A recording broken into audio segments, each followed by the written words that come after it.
Magandang bayang muntag, pero maupo tayo lahat. Kamusta ko kayo, lalo dyan sa kanan?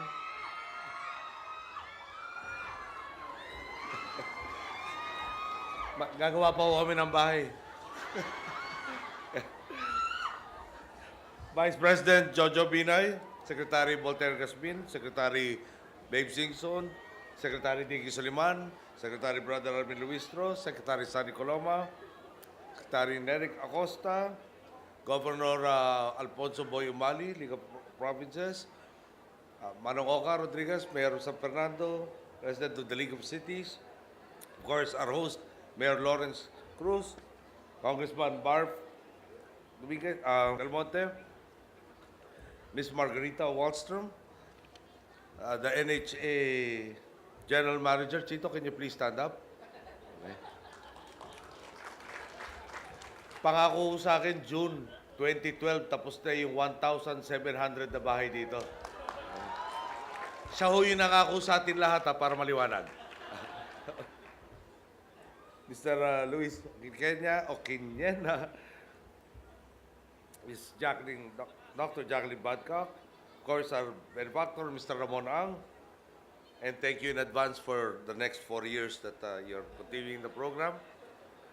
Commissioner Cesar Sarino, Most Reverend Elenito Galido, beneficiaries of the Shelter Build Project, officials, members, staff, and volunteers of international organizations, non-governmental organizations, other local government officials present, honored guests, mga minamahal ko pong kababayan. Kamakailan lang po nang bumisita tayo sa ilang lalawigan sa bansa na lubang na apektuhan ng bagyong Sendong, kabilang na ang lungsod ng Iligan. At tulad po ng ating naipangako pagkatapos ng kalamidad, nagatid ang pambansang pamahalaan, katuwang ang mga lokal na pamahalaan, ng paunang lingap sa mga naging biktima ng sakuna. Kasabay po nito, naging kapansin-pansin din ang muling pangingibabaw ng bayanihan magmula sa mga karaniwang Pilipino, sa mga non-government organizations at sa pribadong sektor hanggang sa mga institusyon mula pa sa ibang mga bansa para umalalay at mag-alay ng tulong sa mga nasalanta sa kanilang mga paraan. Sa likod nga po ng pagkawasak, lumitaw ang pagkakaisa. Sa kabila ng pagkasadlak na naig ang pakikipagkapwa. Sa araw na ito, muli tayong nagbubuklod upang maihakbang pasulong ang layo natin para sa mga kababayan nating na biktima ng kalamidad. Ang mapabuti ang kanilang kalagayan, ang mapangalagaan ang kanilang kapakanan, at ang mabigyan sila ng mas malawak na pagkakataon sa kaunlaran. Kaya naman, katuwang ng lokal na pamahalaan ng Iligan, natukoy natin ang halos 16 na hektaryang lupain dito sa Santa Elena bilang relocation site sa mga residenteng nawalan ng kanilang tirahan. Ang tinataya po natin bilang ng tahanan na may papatayo rito, mahigit kumulang 1,700. Mahigit 300 milyon po ang inilaan nating pondo para sa proyektong ito, na nagmumula naman sa Department of Social Welfare and Development, Quick Response Fund at sa National Housing Authority. Kasabay nito, pinagsusumikapan din nating madagdagan pa ang may papatayo nating housing units dito sa Iligan.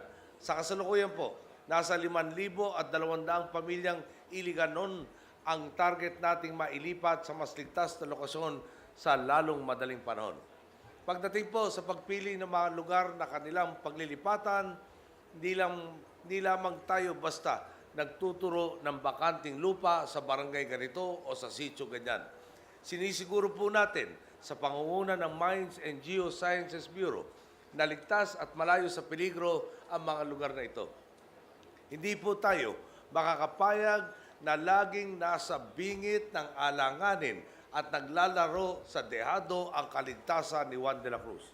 Sa tulong ng mga katuwang na ahensya, tinitiyak natin na ang bawat inisyatibang ating ipinapatupad ay hindi lamang panandaliang tugon, hindi lamang paunang lunas na bukas makalawa ay isa ng problema, bagkus mga pang-matagalang solusyon.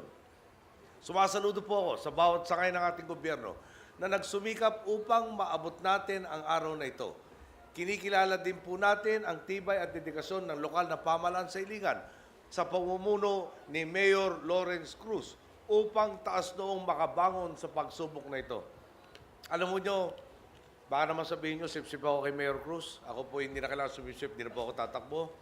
Pero sa totoo lang po, noong araw ng trahedya, mabilis ko pong nakausap ang ating butihing mayor. Handa po siyang itugunan yung ating mga katanungan. At sa ganung paraan, napamadali ang pagsasaayos po ng inyong mga buhay. Ganyan po ang mayor. Nasa lugar, handa at nangunguna sa pagsasakaso at paglilingkod sa kanya pong sinasakupan. Natural po, swerte katuwang po si Congressman Bar. Hindi naman po nagkulang talaga. Kaya naman po, matapang ako mangangako sa inyo. 1,700 dito, 5,000, ilan dollars sa kulang natin? May 2,500 pang binigay si Mr. Ramon Angat sa Miguel Corporation. Porto na po yun. Yung natitira, kaya-kaya na po natin lahat yan. Ang sagabal na lang po sa atin yung lupa na pagtatayuan na talagang tsak at nakakasiguro tayong ligtas sa maninirahan doon. Pero yung pondo pong kakailanganin natin para maipatuloy yung mga bahay na yan, madali na po yun. Makabangon sa pagsubok nga pong ito. Alam ko pong hindi madalas ang pagdaan ng bagyo dito sa inyong lugar. Pero naging handa naman kayo sa pagharap dito. Ipinamalas ninyo ang kilalang mga katangian ng pagka-Pilipino. Alisto, maabilidad at hindi nagpapatinag sa anumang hamon ng panahon. Gayun din, taos-puso po ako nagpapasalamat sa bubo ng Gawad Kalinga, sa pangunguna ni Ginoong Tony Meloto at sa bawat voluntaryo na buong pagkukusang nag-aalay ng kanilang pagod at oras upang makatulong sa kapwa nila Pilipino. Pinapatunayan ninyo na sa tuwid na daan ay talagang walang may iwang Pilipino. Totoo po, makabuluhan ang pagbabayanihan ng bawat isang Pilipino sa proyektong ito. Bawat pagbibitbit at pag-aabot na mga kagamitang pangkumpuni ay sumasagisag sa determinasyon nating magkapit kamay at magtulungan. Bawat paghalo ng semento ay sumisimbolo sa layon nating mapatibay ang pundasyon ng kaligtasan ng ating mga kababayan. Bawat pagpipintura ng pader ay sumasalamin sa pagnanais nating marating ang mas maliwanag at mas makulay na kinabukasan. Magtiwala po kayong mananatiling tapat at totoo ang inyong gobyerno sa panata nitong mapagsilbihan ang kanilang mga boss, ang sambayan ng Pilipino. Patuloy po tayong nakatutok sa pag-aayos ng mga gusali at kagamitang nawasak o naapektuhan ng bagyong Sendon, tulad ng mga tulay, water system at mga paaralan. Hindi rin po tayo hihinto sa pag-ahatid ng mga pangunahing pangangailangan ng mamamayan upang maipanumbalik sa maayos na kalagayan ang mga pamayanan. Ang pakiusap ko naman po sa ilan sa inyo, sana naman po ay huwag na po tayong maging matigas ang ating mga ulo. Huwag na po nating hintayin na muling sampulan tayo ni Inang Kalikasan bago tayo kumilos. Sadyang hindi po natin mapipigilan ang pabigla-biglang sungit ng panahon. Sa kabila nito, maiiwasan naman natin ang dulot nitong peligro. Sumabaybay lang po tayo sa mga unat panahon at sumunod sa mga direktiba ng kinaukulan. Talagang kailangan na po nating matuto sa mga aral ng kahapon. Kailangan na nating magbago, hindi po bukas, kung pwede po ngayon. Napapanood din po siguro ang pagdiriwang natin ngayon sa pagdaraos ng paggunita sa kaarawan po ng ating yumaong ina. Maaari po nating maihambing ang ginawang pagbangon ng mga Pilipino noong matapos ang diktadurya. Sa pagbangon natin ngayon pagkatapos na nangyaring trahedya. Sa ilaw ng demokrasyang ipinaglaban ng aking ina at ng marami pa nating mga kapatid. Natanglawan ng inspirasyon ang sambayan ng Pilipino upang taos noong bumangon mula sa pagkakadapa. Sa liwanag naman ng tapat at mabuti nating pamamahala, unti-unti na rin nating nasisilayan ang pagbabago mula sa mga Pilipino at mga transformasyon ng ating lipunan. Bilang paggunita po sa iniwang biyaya sa atin ng ating ina, patuloy nawa nating ipamalas ang diwa ng people power upang harapin ang iba't ibang suliranin ng ating bansa at mapaunlad ang kabuhayan ng ating kapwa. Kumilos po noon ang mga Pilipino sa panawagan ng aking nang upang maipanumbalik ang demokrasya. Tinatawag ko naman po kayo ngayon upang isabuhay ito. Tulad po ng ipinamalas natin sa araw na ito, mulit-muli nating patunayan sa mundo ang bisa ng pagkakaisa at pagkakapwa-tao. Alam po nyo, sabi nga nila, 40 days mula nung trahedya, dito na po tayo para may pagbabago na ng buhay, pagbabangon muli. Talaga naman po, pasensya na po kayo, magtataas ako ng sariling bangko ngayon.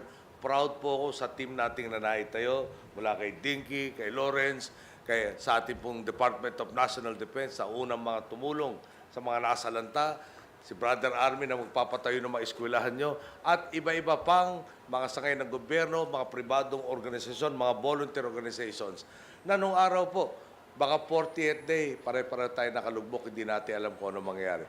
Ngayon po, tsak na kung saan tayo tutungo, at siguro naman po sa June 2012, ito po classmate kong chairman ng general manager ng NHA. Siguro i-deliver ho bago matapos sa June 2012 na mas maaga pa.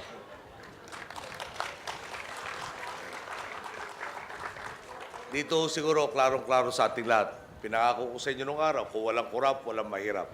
May kakayahan ang gobyerno ninyong tugunan at ayusin ang suliranin ninyo sa lalong madaling panahon dahil binigyan nyo kami ng pagkakataon ipakita ano ang katumbas sa pagtahak ng tuwid na landas. Magandang araw po. Maraming salamat sa inyo.